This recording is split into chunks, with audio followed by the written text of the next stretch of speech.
Hello and welcome all to third lecture of Research Methodology lecture series. In previous two lectures we have seen introduction, objectives and types of research. Now in this third lecture we will deal with research approaches. Now what does this research approach means? So research approach is a plan and procedure that a person who is conducting research uses to collect, analyze and interpret the obtained data. So in short, it is a general framework which guides the research study. So what research approach is a basic procedure for conducting research. म्हणजे तुम्ही जो research problem स्टडीसाठी select केला आहे तो research problem तुम्ही कसा solve करणार आहात त्याची ही प्रोसिजर आहे. And your research approach should align with research design and research method. तो जो काही रिसर्च प्रॉब्लेम आहे तो सोडवण्यासाठी तुम्ही कुठली रिसर्च डिझाईन वापरणार आहात. Now what does this research design mean we will see in upcoming lectures. Research methodology कुठली वापरणार आहात आणि रिसर्च डिझाईन कुठली वापरणार आहात यासोबत रिसर्च अप्रोच अलाइन झाला पाहिजे. म्हणूनच रिसर्च अप्रोच कुठला सिलेक्ट करणार हे कशावर डिपेंड असते तर तुमचं रिसर्चचे नेचर काय आहे त्यावर ते डिपेंड असेल की तुम्ही कुठला अप्रोच वापरणार. Now research approaches can be categorized based upon whether research approach is of data collection or research approach is of data analysis. If we talk about research approach of data collection, now how will you collect your data?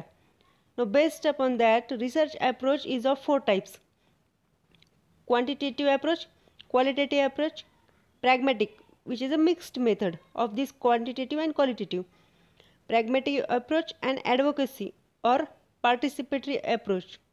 So these four are the types of approaches of data collection. म्हणजे data collection तुम्ही कुठल्या प्रकारे करणार आहात तुमचा data collect करण्याचा approach कसा असणार आहे त्यावर डिपेंड हे चार टाइप्स आहेत. तर डेटा ॲनालिसिस तुम्ही कसं करणार. जो काही डेटा तुम्ही मिळवलेला आहे त्याचा ॲनालिसिस तुम्ही कसं करणार. Based upon that, research approach is of three types: inductive approach, deductive approach and abductive approach. Now what does this research approach of data analysis we will see at the end. First we will see research approach of data collection. So as stated earlier, this quantitative approach, it is a research approach of data collection. First you will be having a research problem. For solving that research problem you need to collect data. After collection of the data, you will convert the data into some kind of numerical form. Basically, this quantitative approach, it will be having data in a measurable form. जो की मोजता येऊ शकतो असा data. क्वालिटेटिव्हमध्ये काय असते हे आपण पाहणार आहोत. क्वांटिटेटिव्हमध्ये जो काही डेटा कलेक्ट केलेला आहे त्याला तुम्ही न्यूमेरिकल फॉर्ममध्ये कन्वर्ट करणं गरजेचं आहे. After conversion of that data into numerical form, you will analyze that data. Now data analysis can be done by statistical methods, statistical calculations or computational methods. After analysis, lastly you will come to some conclusion. This is what a quantitative approach of data collection is. Quantitative approach of data collection is usually associated with positivist and post-positivist paradigm. Now positivism and post-positivism, these paradigms, they are normally seen in sociology. आता हे काय असतात. पॉझिटिव्हिझम काय आहे तर it relies on measurements and reasons. म्हणजे जो काही घटना किंवा क्रिया घडत आहे त्याला तटस्थ दृष्टिकोनातून बघायचं आणि त्यातून जे काही डेटा मिळाला आहे क्वांटिफायबल डेटा ऑब्व्हियसली कारण ही क्वांटिटेटिव्ह मेथड आहे म्हणून तो डेटा मोजता येण्याजोगा असावा. तर निरीक्षणातून एक डेटा मिळवायचा जो की मोजता येऊ शकेल असा आणि तटस्थ दृष्टिकोनातून अनबायस्ड होऊन त्यातून मग ज्ञान मिळवणे हे झालं positivism. So this positivism it relies on measurements and reasons. तर पोस्ट पॉझिटिव्हिझम पॅराडिम काय म्हणते. पोस्ट पॉझिटिव्हिझम म्हणते की एखादी घटना किंवा क्रिया घडत आहे त्याच्या मागे वैज्ञानिक दृष्टिकोन वापरून त्याचा उलगडा करणे. ठीक आहे त्याला वैज्ञानिक दृष्टिकोन आहे त्या घटनेला परंतु जो कोणी रिसर्चर त्यावर अभ्यास करतोय त्या घटनेवर त्याचा जो काही दृष्टिकोन आहे तो नक्कीच ते जे काही तुम्ही कन्क्लुजन्स ड्रॉ केले किंवा डेटा मिळवला आहे त्या डेटाला तो प्रभावित करेल. So it is a kind of biased nature जे काही दाखवते, म्हणजे तटस्थ दृष्टिकोन असं जे पॉझिटिव्हिजम म्हटलं होतं ते पोस्ट पॉझिटिव्हिजम खोडून काढते. म्हणजे पोस्ट पॉझिटिव्हिजम म्हणते की जो काही इंडिव्हिज्युअल किंवा रिसर्चर म्हणूयात आपण, जे एखाद्या घटनेला किंवा रिसर्च प्रॉब्लेमकडे तो बघतोय, तर त्याने जो काही डेटा कलेक्ट केला असेल त्याचा एक दृष्टिकोन नक्कीच त्या डेटा कलेक्शनमध्ये येणार आणि त्यावरून जो तुम्ही ॲनालिसिस करणार आणि कन्क्लुजन ड्रॉ करणार. So that analysis of the data or conclusions you have drawn by collection of data, those will definitely be influenced by person's perspective. ते पर्सन म्हणजे कोण? तर रिसर्चर, ज्याने तो डेटा कलेक्ट केला आहे, ज्याने तो डेटा ॲनालाइज केला आहे आणि कन्क्लुजन ड्रॉ केली. म्हणजे पोस्ट पॉझिटिव्हिजमचं म्हणणं आहे की जी काही घटना झालेली आहे ती इथे अनबायस्ड नेचरने नाही बघितल्याच गेली, because it has been influenced by person who is studying that research problem. This is what post positivism paradigm is. Now let us see the process of quantitative approach. Now as stated earlier, first of all you will be having a research problem. कुठलाही तरी research problem असेल जो सोडवण्यासाठी तुमच्याकडे इथे काय असेल, तुम्ही काही फॉर्म्युलेट केलेले हायपोथेसिस असतील. Hypothesis is an assumption which you will be need, and at the end of your research means after collection of data, analysis of data and interpretation of data, you will see whether this hypothesis you have formulated is correct or not. Now a researcher can have one or more hypotheses. Then there will be a certain plan of action, how you are going to solve your research problem. So plan of action will be there and a specific instrument that you will be needing for solving that problem. Data collect केल्यानंतर तो analysis कसा करणार, मग computational methods असतील, तर काही softwares असतील किंवा स्टॅटिस्टिकल मेथड वापरून तुम्ही सॉल्व करणार की पेन अँड पेपर वापरून करणार, त्यासाठी जे काही इन्स्ट्रुमेंट्स असतील, मटेरियल असतील ते लागेल. Research plan of action is there, then instruments are there, then you will collect data. Now this data can be collected by various means. You can use experiments, you can use set of experiments, or you can use survey method, questionnaire method. Now using all of these or combination of these methods or either of these method, you will collect data. Then once data is collected, that data will be converted into a measurable form using statistical analytical methods. Now this analysis is used to see whether that variables you are studying are having certain relationship or not. For example, as in microbiology, suppose you are a microbiologist who is conducting a research on production of certain enzyme. Now for that enzyme yield, you will optimize your experiment. You will see whether there is relation between pH, incubation time, incubation temperature on that enzyme yield or not. Now here pH, temperature and incubation time, these are the variables. Now using traditional one factor at a time method, you will be able to check effect of only one variable. But if you use a statistical program, if you use some statistical method, you will be able to check the effect of two or more variables on enzyme yield. At a time you can check whether pH is affecting enzyme yield or not, whether pH is affecting incubation period or not. So this you can study in analytical methods.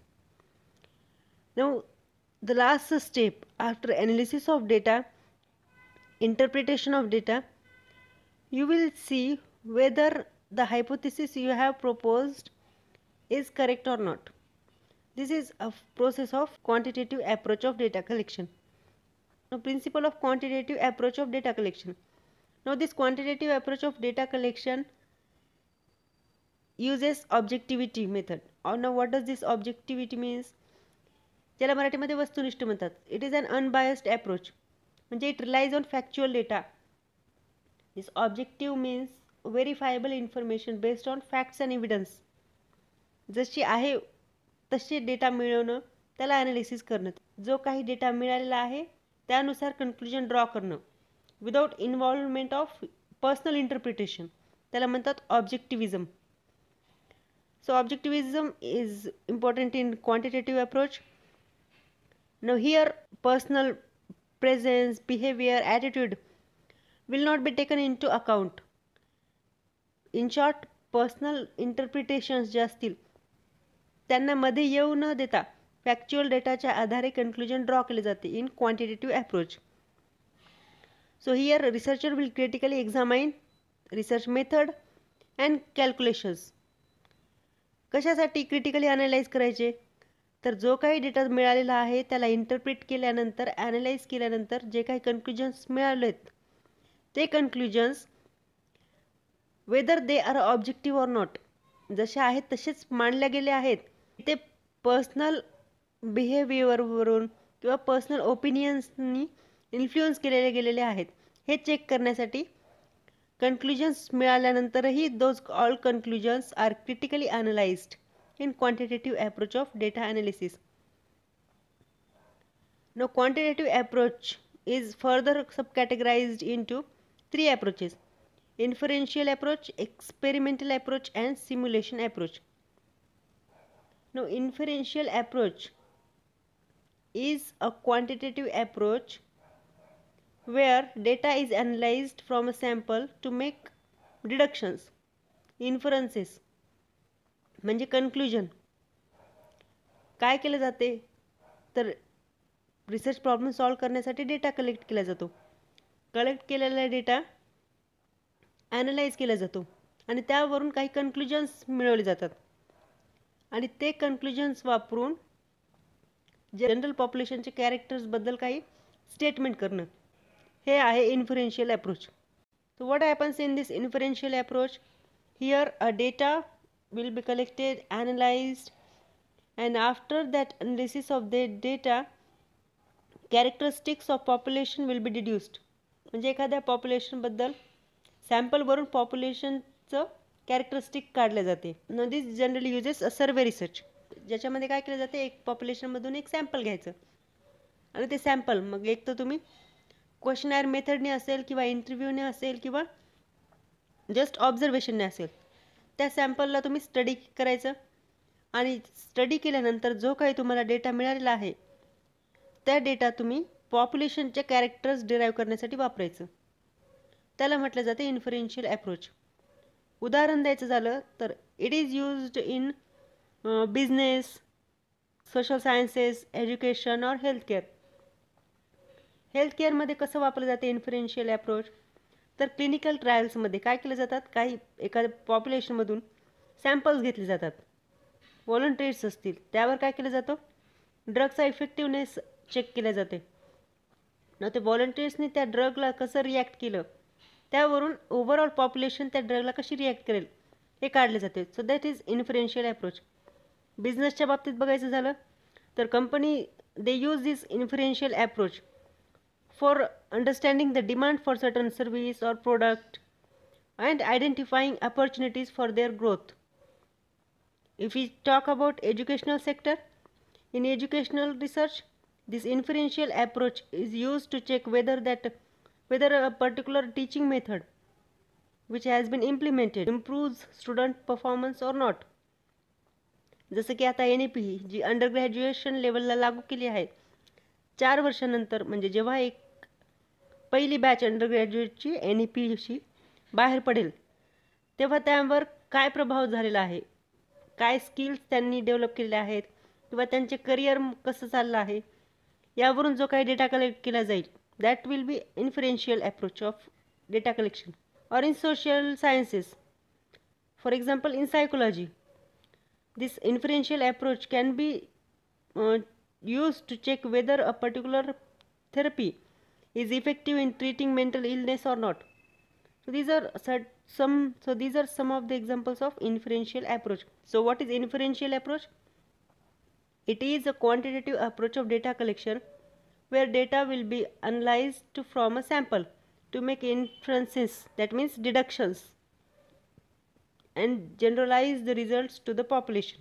This is inferential approach. Now next is experimental approach. Now as the name suggests, experimental approach is a quantitative method of data collection with a scientific approach.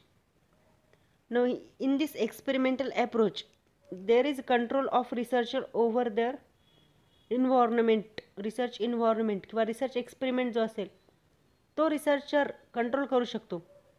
यामध्ये काय केलं जातं तर researcher control वापरेल. म्हणजे suppose जसं मागच्या उदाहरणामध्ये सांगितलं होतं, as a microbiologist you are studying certain enzyme production. मग आता तो एन्झाईम प्रोडक्शन स्टडी करण्यासाठी जे काही व्हेरिएबल्स आहेत, pH, टेम्परेचर, इन्क्युबेशन टाईम, त्यातला एक व्हेरिएबल तुम्ही मॅनिप्युलेट करणार, तो चेंज करणार आणि त्याचा दुसरे जे काही व्हेरिएबल्स आहेत त्यांच्यावर काही प्रभाव पडत आहे की नाही ते चेक करणार. हा जो अप्रोच आहे एक्सपेरिमेंटल मेथड कंडक्ट करण्याचा, that is experimental approach of data collection. Third one is simulation approach. This simulation approach involves creation of artificial environment. जे काही रिअल वर्ल्ड सिनारिओ आहेत ते इथे त्याची नकल केली जाते. It is mimicking the real world scenarios by developing models or systems. याच्यामध्ये आर्टिफिशियल इन्व्हायरमेंट कशासाठी क्रिएट केले जाते, जो काही तुम्हाला त्याच्यामधून मग त्या आर्टिफिशियल इन्व्हायरमेंटमधून जो काही इन्फॉर्मेशन किंवा डेटा मिळालेला आहे तेच रिअल लाईफमधले प्रॉब्लेम सॉल्व्ह करण्यासाठी वापरला जातो. उदाहरण सांगायचं झालं तर कम्प्युटरमध्ये समजा तुम्ही लॉ ऑफ ग्रॅव्हिटेशन गुरुत्वाकर्षणाचे जे काही नियम आहेत ते फीड करायचे आणि एक 3D मॉडेल तयार करायचं. कशाचं? प्लॅनेट्सचं. So by feeding laws of gravitation in computer, 3D simulation model of planet of solar system is creating which will be orbiting around sun. हे तुम्ही 3D मॉडेल तयार केलं आहे. आता यामध्ये मग तुम्ही ॲस्ट्रॉइड्स फायर करू शकता. कशासाठी? मग जे काही प्लॅनेट्स आहेत रिव्हॉल्व होत आहेत त्यांच्यावर काय इफेक्ट होत आहे हे स्टडी करण्यासाठी. So it is basically an artificial environment to check और to study the real life problems. त्यावरून जो काही डेटा मिळालेला असेल तोच मग रिअल लाईफ प्रॉब्लेमवरही अप्लाय केला जातो. This is a simulation approach of quantitative method. Now second approach of research is qualitative approach. Now this qualitative approach involves a subjective assessment of researchers' opinion, behavior or attitude. आता quantitative approach मध्ये आपण पाहिलं होतं की it was an objective approach. तर qualitative approach काय आहे? subjective असतो. ऑब्जेक्टिव्हमध्ये काय सांगितलं होतं आपण? It is based on factual data, वस्तुनिष्ठ. तर सब्जेक्टिव्हला मराठीमध्ये काय म्हणतात? व्यक्तिनिष्ठ. So subjective approach it involves personal interpretation of subject. So this can be a biased. So this subjective approach और subjective assessment means information is based upon feelings, opinions or emotions of a person who is studying that particular research problem. So this qualitative approach is based upon subjective assessment, whereas quantitative approach was based upon objective assessment of data. So research in such subjective assessment is a function of researchers' insights, impressions, emotions and opinion. तर जो काही person हा particular research problem study करतोय, data collect करतो, analyse करतोय, त्याचे opinions, त्याचे feelings about that particular data will influence overall conclusion of this research in qualitative approach. Such qualitative approach creates results either in non measurable form. क्वांटिटेटिव्हमध्ये काय होतं? जो काही डेटा मिळवलेला आहे तो न्यूमरिकल फॉर्ममध्ये होता. It was countable data. तर इथे काय असते क्वालिटेटिव्ह अप्रोचमध्ये? जो डेटा मिळालेला आहे it is in non measurable form. So this is a feature of this qualitative approaches. आता याची प्रोसेस काय आहे? तर qualitative approach it tends to be inductive in nature. आता inductive, deductive आणि abductive हे काय आहेत? रिसर्च ॲप्रोचेसचे प्रकार आहेत, but they are research approaches of data analysis. त्यामुळे इंडक्टिव्ह आपण नंतर लास्टला सविस्तर पाहणार आहोत. इथे फक्त इतकं लक्षात ठेवा की in inductive theory is developed on the basis of data that is being collected. Quantitative काय असतो? तर डिडक्टिव्ह असतो. इथे फक्त टर्मिनॉलॉजीज लक्षात ठेवा. In the end, we will see this inductive deductive approach in detail. So this qualitative approach involves move from a specific to generalization. Whatever data you have collected, you have analyzed the data, interpreted the data, and you have drawn certain conclusions. Now based upon those results, you will use those results for generalization, and it is often called as bottom up approach. Specific कडून general कडे. हे काय झालं? Bottom up approach आहे, which is feature of qualitative approach. Although this qualitative approach uses inductive reasoning, in some cases it also uses a deductive reasoning. म्हणजे जो काही theory formulate केलेली आहे किंवा हायपोथेसिस आहे based upon data, whether it is correct or not, that is a deductive approach. इंडक्टिव्हमध्ये काय असते? डेटा मिळवला जातो पहिले आणि डेटावरून हायपोथेसिस क्रिएट केलं जातं. That is a inductive approach. So this qualitative approach is not completely inductive in nature. It sometimes also uses a deductive reasoning. Qualitative approach uses flexibility in the plan that is going to implemented for solving that research problem. So data collected is in textual form, whereas in quantitative approach data collected was in numerical form. Here data which has been collected is in textual form and it cannot be converted into a numerical form, and as it is not in a numerical form, it cannot be statistically analyzed. Statistically analyzable quantifiable data is a feature of quantitative approach. तर qualitative अप्रोचमध्ये जो काही data मिळवलेला आहे it cannot be turned into numerical form, it cannot be statistically analysed, it is in textual form. No principle of qualitative approach. Here, researcher, person who is studying a particular research problem, is having degree of freedom. कशाचं freedom असतं? तर समजा तुम्ही काही सर्वे करत आहात, विद्यार्थ्यांवर तो सर्वे आहे. मग त्यासाठी तुम्ही इंग्लिश मीडियमचे विद्यार्थी काही सिलेक्ट केलेत, काही मराठी मीडियमचे सिलेक्ट केलेत. आता इंग्लिश मीडियमचे जे विद्यार्थी तुम्ही सिलेक्ट केले आहेत त्यांना विचारले जाणारे प्रश्न आणि मराठी मीडियमचे जे काही विद्यार्थी आहेत त्यांना विचारले जाणारे प्रश्न हे थोडेफार त्या पॉप्युलेशननुसार, त्या पॉप्युलेशनमधील सॅम्पल जे विद्यार्थी तुम्ही निवडले त्यांच्यानुसार थोडेफार बदलतील. So that freedom of that flexibility changing those questions is given to researcher. का बदलायचे बरं? So as to get more accurate information, जेणेकरून ते जे विद्यार्थी आहेत ते फ्रीली एक्सप्रेस होऊ शकतील and you will get accurate data. त्यासाठी ह्या मेथडमध्ये म्हणजे क्वालिटेटिव्ह मेथडमध्ये, क्वालिटेटिव्ह ॲप्रोच ऑफ डेटा कलेक्शनमध्ये फ्लेक्झिबिलिटी दिल्या जाते. कशासाठी? So as to create environment which will help people. इथे पीपल कोण असेल? ज्यांच्याकडून तुम्हाला डेटा कलेक्ट करायचा आहे ते व्यक्ती असतील. त्या व्यक्तींनी फ्रीली एक्सप्रेस होऊन ॲक्युरेट डेटा मिळवण्यासाठी इथे रिसर्चरला तितका फ्रीडम असतो. So this method used may be more open ended आणि more exploratory, जे तुम्हाला more accurate डेटा मिळेल. आणि यामध्ये काय असते? Generally participants are of small group. Qualitative रिसर्चमध्ये it often involves small number of participants. So this is principle of qualitative approach of data collection. तर क्वालिटेटिव्ह अप्रोचमध्ये काय बघितलं आपण? It is inductive in nature, it is a flexible, which means adopting less rigid and less formal approach than quantitative approach. The third one is pragmatic approach. Now this is mixed method. कशाचं mixed method आहे? तर यामध्ये qualitative आणि quantitative या दोन्हीचंही mixed method वापरली जाते. कशासाठी प्रॅग्मॅटिक approach वापरायचा? आता क्वालिटेटिव्ह अप्रोच असेल किंवा क्वांटिटेटिव्ह अप्रोच असेल, हे कशाचे टाईप्स आहेत? डेटा कलेक्शनचे अप्रोच आहेत, रिसर्च अप्रोच.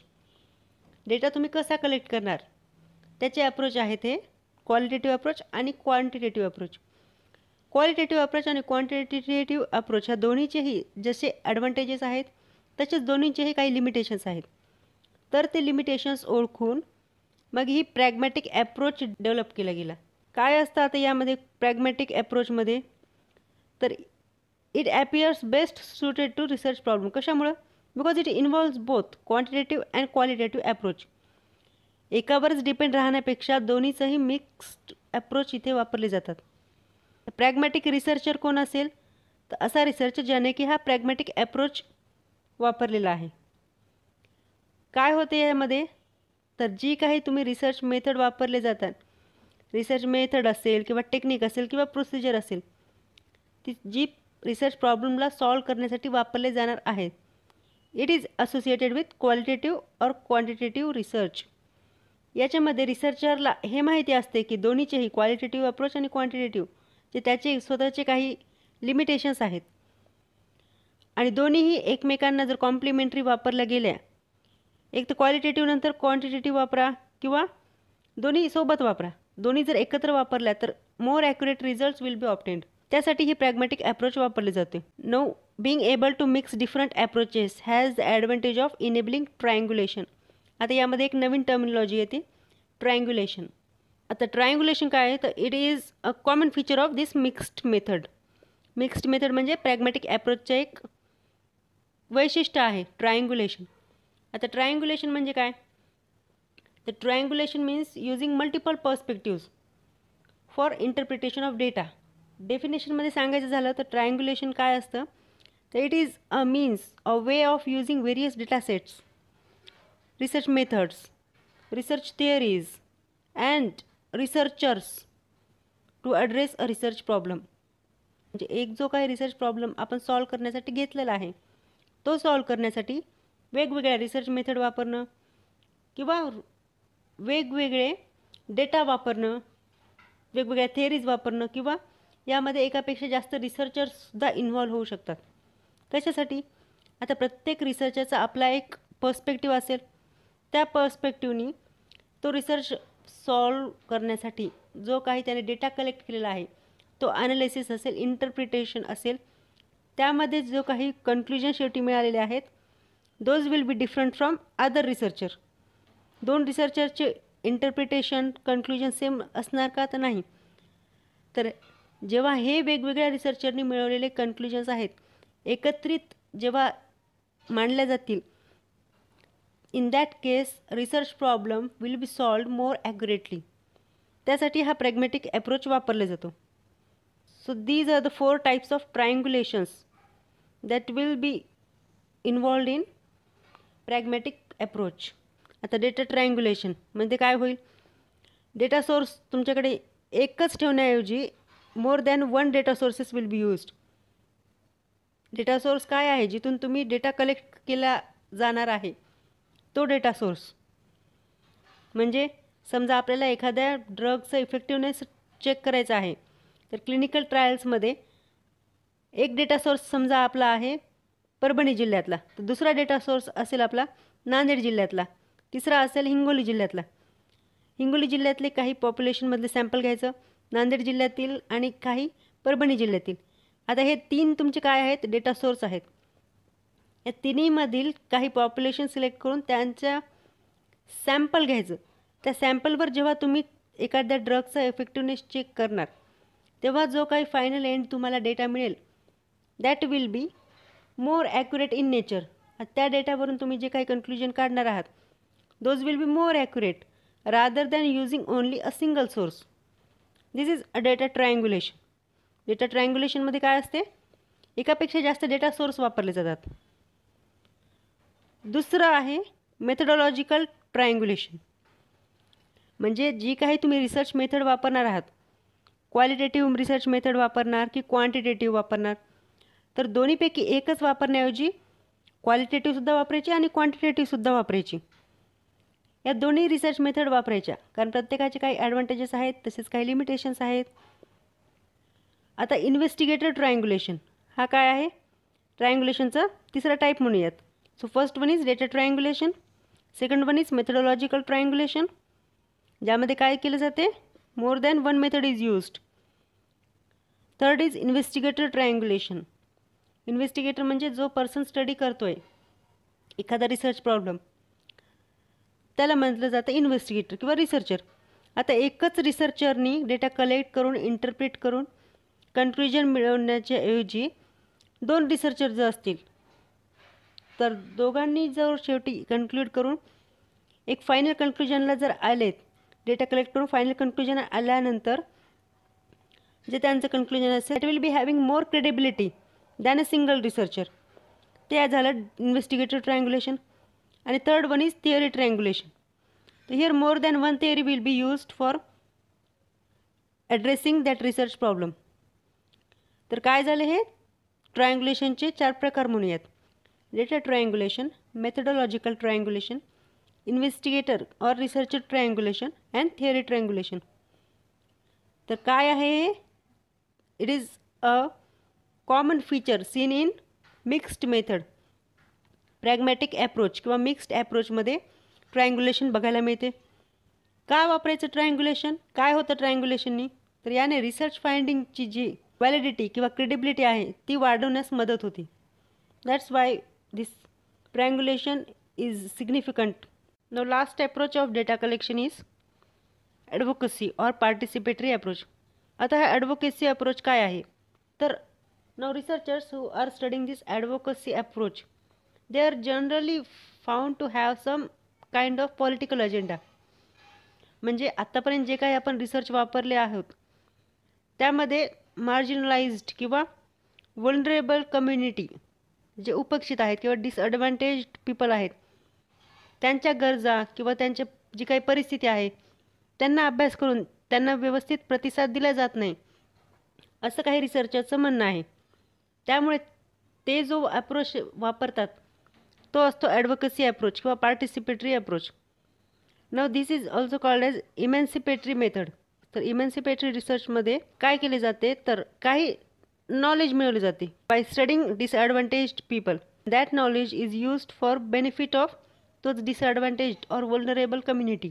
उद्देश काय आहे या ॲडव्होकसी किंवा इमॅन्सिपेटरी रिसर्चचा? तर जे काही लक्षित किंवा उपेक्षित कम्युनिटी असेल किंवा ग्रुप असेल त्यांचा अभ्यास करून त्यांच्या गरजा किंवा त्यांची परिस्थिती अभ्यास करून ती चांगल्या प्रकारे कशी सुधारवता येईल हा यामागचा उद्देश असतो. This advocacy based research is a research strategy developed for improving situation of those people. It is generally used by researchers having some kind of political agenda and they try to give the groups they are studying a voice. So it is often used by some kind of political parties or interest groups or journalists or academics or pressure groups. So this participatory research is a research approach that involves researchers and participants which combinedly try to understand social issue. Together they take a stand or action to bring about some kind of positive social change. This is what emancipatory method is. Now research approach of data analysis. As stated at the beginning of this lecture, research approach of data analysis can be grouped into 3 groups: inductive approach, deductive approach and abductive approach. Now this inductive approach it begins with set of specific observations. म्हणजे तुमच्याकडे काहीतरी data आहे. You will be observing that data. You will try to find some kind of trend or certain pattern in that data, and by observing that data you will convert that data into a theory. So it is data to theory. So this inductive approach it aims at developing a theory. Specific observation वापरून broad generalisation statement करणं किंवा theory करणं हे काय झालं? Inductive approach. तर deductive ॲप्रोचमध्ये काय असते? In deductive approach you will be having a theory. एक थिअरी आहे आणि ती जी थिअरी आहे एक्झिस्टिंग थिअरी ती करेक्ट आहे की नाही त्यासाठी तुम्ही डेटा कलेक्ट करणार आणि डेटा कलेक्ट करून, ॲनलाइज करून, इंटरप्रिट करून मग तुम्ही ती थिअरी करेक्ट आहे की नाही हे पाहणार. म्हणजे here you will be having a certain hypothesis. So this deductive approach, it begins with theory. So you will develop a hypothesis from that theory. You will collect data, analyze data, and you will test that hypothesis. So this is a theory to data. Deductive approach मध्ये काय असतो, तुमच्याकडे एक theory असेल आणि त्या थिअरीवरून तुम्ही data collect करणार आणि मग तो थिअरी किंवा जे हायपोथेसिस तुम्ही मांडले ते करेक्ट आहे की नाही पाहणार. उदाहरण सांगायचं झालं तर समजा बॅक्टेरियाच्या केसमध्ये तुम्हाला माहीत आहे त्याच्या सेल वॉलमध्ये पेप्टिडोग्लायकन असतो. मग आता एक नवीन आयसोलेट केलेला बॅक्टेरिया समजा आहे, तर तुम्ही काय म्हणणार की this is a bacteria and it will have a peptidoglycan in it cell wall. हे काय झालं, हायपोथेसिस झालं की या बॅक्टेरिया नवीन जो आयसोलेट झालेला आहे त्याची सेल वॉलसुद्धा पेप्टिडोग्लायकननी बनलेली आहे. This is hypothesis. Now you will study that cell wall of that particular newly isolated bacteria आणि तुम्ही जो हायपोथेसिस मांडला आहे तो करेक्ट आहे की नाही हे तुम्ही टेस्ट करणार. So that is a deductive approach. Abductive approach काय असते, डिडक्टिव्ह अप्रोचसुद्धा इंडक्टिव्ह सारखंच असते. याच्यामध्ये काय असते, तुमच्याकडे काही ऑब्झर्वेशन असेल आणि त्यावरून तुम्ही बेस्ट प्रेडिक्शन काढणार. अबडक्टिव्हमध्ये आणि इंडक्टिव्हमध्ये काय फरक आहे, इंडक्टिव्हमधला डेटावरून जी काही तुम्ही थिअरी काढली आहे ती करेक्टच आहे असं मानलं जाते. तर अबडक्टिव्हमधून त्याचा फक्त अंदाज लावणार की असं पण असू शकते. It is going near to best prediction of that theory but not concluding that it is a final truth. This is abductive approach.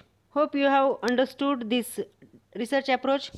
To summarize what we have studied in today's class, based upon data collection, research approach can be of 4 types: qualitative approach, quantitative approach, pragmatic approach, and advocacy or participatory approach. Whereas if we study data analysis methods, the research approach of data analysis can be of 3 types: inductive approach, deductive approach, and abductive approach. So that's all for today in research approaches. Thank you.